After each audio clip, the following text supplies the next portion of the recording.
Our film begins with the voice of an Asgardian ship, distressfully calling for help, stating that it is a refugee ship, not a warship, with only a few soldiers on board.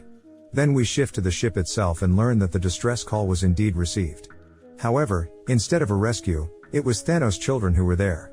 Thanos' son, with his high-ranking status, tells them that they are fortunate to die by the hand of the mighty Thanos on the planet Titan. He then explains that their deaths are necessary to achieve balance in the universe, as resources are dwindling. Finally, he introduces himself as their father, Thanos.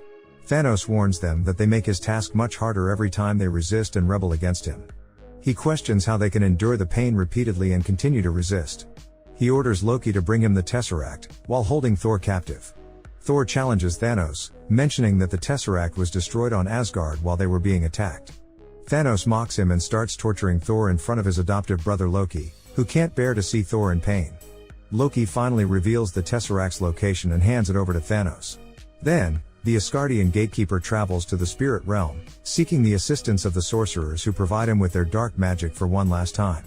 He uses this power to help Hulk escape from the ship, allowing Thanos to enjoy his time while the others struggle. Hulk fights against Thanos but eventually gets overpowered and is left defeated on the ground. Meanwhile, the Asgardian ship explodes. Next, we see the bridge created by the Asgardian gatekeeper, where Hulk and Loki were sent. The bridge takes Hulk to Doctor Strange, the guardian of the Time Stone. Hulk informs Doctor Strange about Thanos' pursuit of the Six Stones and the dire consequences if he obtains them. Then, we witness Iron Man having a conversation with his wife, discussing a dream he had where everything was perfect and real. His wife questions the meaning of the dream, and Iron Man responds that he wishes it could be true. Later, Iron Man meets up with Doctor Strange and Bruce Banner, informing them that Thanos is after the Six Stones and that if he obtains them, he will reshape the universe according to his will. Doctor Strange insists on protecting the Time Stone, as it plays a crucial role in maintaining reality. Iron Man suggests destroying the Time Stone to prevent Thanos' plan from succeeding, but Doctor Strange refuses, stating that it must be protected at all costs. Doctor Strange, Iron Man, and Bruce Banner decide to locate Vision, who possesses the Mind Stone, before Thanos can reach him. However, they discover that Vision has disabled all communication channels, making it difficult to track him down. Iron Man suggests that only one person can help them reach Vision, Steve Rogers, also known as Captain America. However, they realize that they have been divided and cut off from each other due to political disagreements. Iron Man questions their separation, and Bruce Banner explains that there was a political conflict and they went their separate ways. Iron Man expresses frustration, stating that Thor is now dead, and Thanos is coming. They discuss the need to assemble once again and stop Thanos from obtaining the stones. Later, they find themselves in Doctor Strange's house, where Iron Man informs them that Thanos is in pursuit of the stones, and they must reach Vision before him. They also discuss the presence of another stone, the Soul Stone, which is yet to be found. They decide to split into two groups, one heading to Wakanda and the other to retrieve the Soul Stone. The fate of the universe hangs in the balance as they prepare to face Thanos and protect the remaining stones. And Thanos' son said to them, "You are lucky, humans, by God, lucky are the inhabitants of Earth to die at the hands of Thanos' children. I wish it were me, my brother." Tony told him, "The Earth is closed today. Come back another day." Doctor Strange told him, "No one here is messing around with this planet. Whoever crosses this line will die." He asked, "Is that person talking in your place?"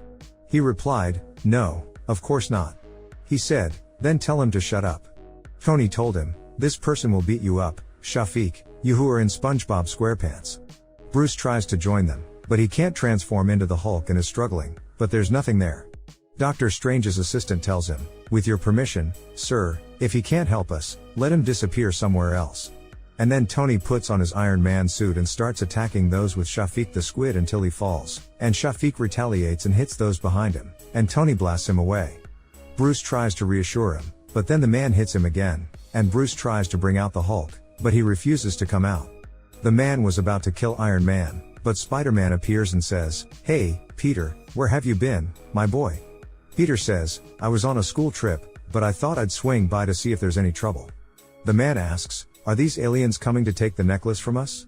Peter replies, "Is all this fuss for a necklace?" The man says, "What can we do? Their minds are small." And then we move to Doctor Strange, who is being held by Shafiq the Squid, and Hulk brings him the Time Stone. In the end, he tries to do something to him, but Shafiq grabs him and holds him down. He says, "We'll take it from your corpse." Doctor Strange says, "That's actually a good idea, but it won't be easy to break a spell on a dead man." He says, "Do you really believe in me? You're a good man and a helpful person. I'll take you and we'll see what's going on there." He carries him and takes him, and Iron Man is still fighting the other giant, and he tells Spider-Man to go to the sorcerer and try to get Doctor Strange, but the sorcerer takes him away and takes him to the ship. Spider-Man is pulled up with them, and Iron Man tells him to catch his breath and calm down a bit.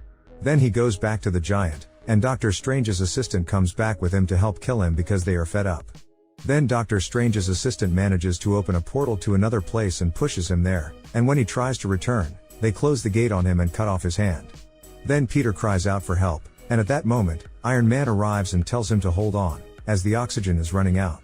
He tells him to hold his breath, and the AI in his helmet sends him a suit designed for Peter to catch up with him, and he manages to catch up in the final seconds before falling from the ship that was heading into space. Then Iron Man takes them back to Earth to prevent anything from happening. When they return, Tony's wife calls him and asks where he is, not telling him that he went to the ship that was shown in the news. He tells her, "No, I'm on the ship. We had an argument, but luckily the network got disconnected." He enters the ship, and Peter also manages to enter the ship and stay inside. Shafiq is completely unaware of them.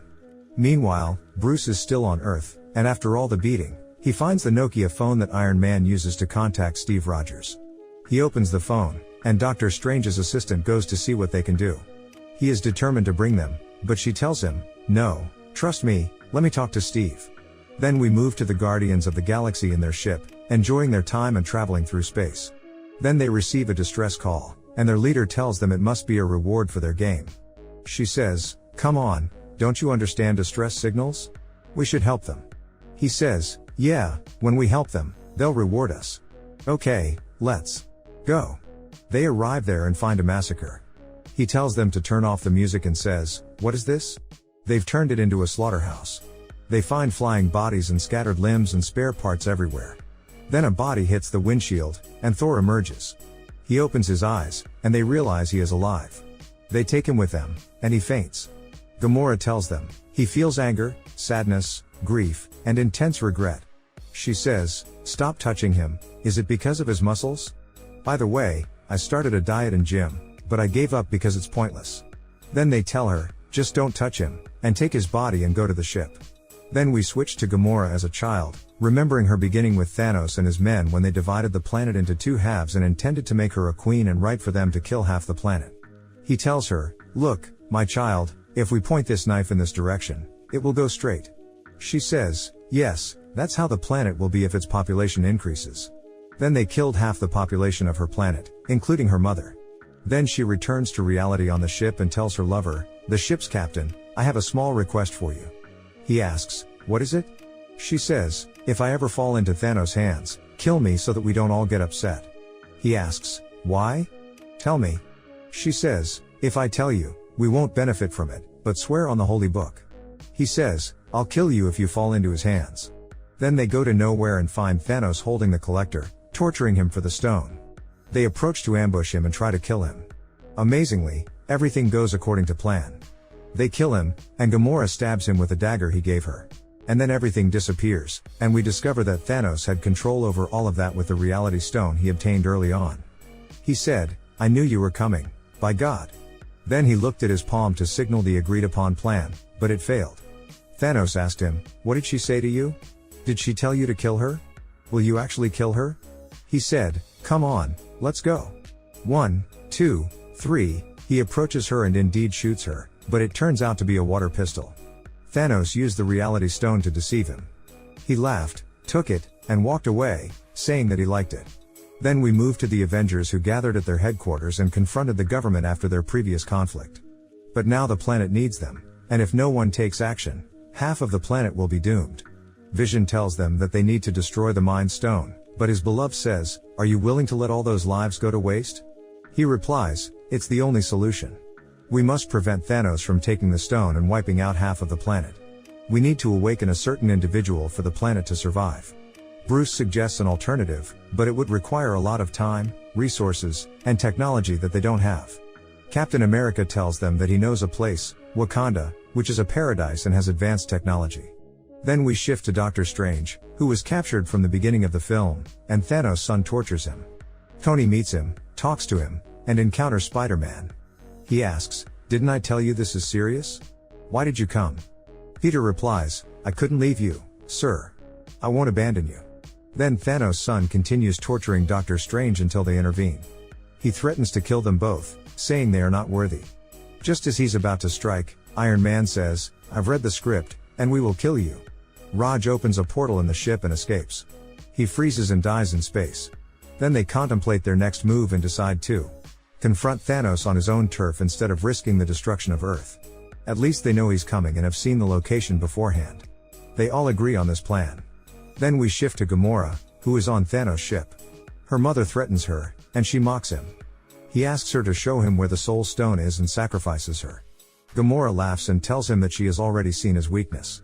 He says, "No, my child, I only value one thing, but unfortunately, I won't let my dream perish. Sleep tight." We return to the Avengers who went to Titan, where they encounter Thanos in his quest for the Time Stone. They meet Doctor Strange there, but it turns out to be a trap. They capture and beat him, taking his weapon with the stones. However, Nebula reveals that Gamora has been killed, which enrages the leader. After they almost secure the gauntlet, the plan falls apart. Thanos regains control and starts to eliminate half of the population. Meanwhile, Thor attempts to forge a new weapon, but the planet is in ruins due to Thanos. He asks the dwarf to help him, and with the help of the handle, he manages to activate the star again for a short time. At the same time, Wakanda and its army are struggling against Thanos' forces. They are overwhelmed, and just when all hope seems lost, Thor arrives and single-handedly defeats the enemy. We then see Thanos heading to Titan to acquire the Time Stone. He meets Doctor Strange there, and we discover that it was a planned ambush. They capture, beat, and incapacitate him, taking his weapon with the stones. However, the empath senses his grief, and the leader asks her, "What do you sense? Why is he grieving?" Then we find out that he killed Gamora, and the leader gets furious and strikes him. However, they almost had the gauntlet, but unfortunately, things didn't go as planned. Then he captures them. Meanwhile, Wakanda is under attack, and Vision's operation is not complete. They try to protect him, but Thanos catches Tony Stark and intends to kill him. Doctor Strange tells him to spare Tony and hands him the Time Stone, saying, "We made a deal, right?" He gives him the stone and leaves. Thanos heads to Earth to acquire the remaining stone from Vision, and everyone senses his presence. Then Vision asks his beloved to kill him, so Thanos doesn't get the stone, and she reluctantly complies, saying, "It's too late, Thanos." Thanos replies, "There is no time, and what's done is done," as he reverses time with the Time Stone and takes the stone from Vision. Everyone feels his presence on Earth, and then people start disappearing randomly. The planet realizes that Thanos has achieved his dream and wiped out half of the population. Then we see Thanos sitting, fulfilling his dream, watching the sunset after obliterating half of the planet for the sake of his vision of peace.